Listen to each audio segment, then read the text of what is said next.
buhay ko before, simpleng estudyante na yung simpleng pangarap lang niya na makatapos sa pag-aaral, magtrabaho ng maayos, matino.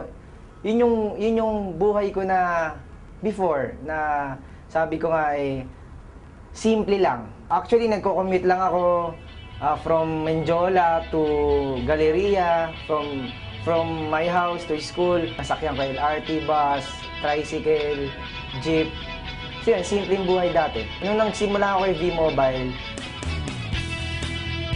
iba yung pakiramdam na V-Mobile pala, pwede kang kumita at the same time, pwede kang tumulong sa maraming tao. Pwede ka palang maging blessing sa ibang tao. Sabi nga nila madalas, importante yung makatulong ka kaysa naman na madalas kang tinutulungan. Sobrang binago ni V-Mobile yung financial aspect ng buhay ko. Ngayon, may kotse na, dati nagko-commute. Malaking bagay si V-Mobile. Sa mga nagsisimula ngayon, set a goal. Kailangan yung pangarap mo isipin mo mabuti. Paghandaan mo.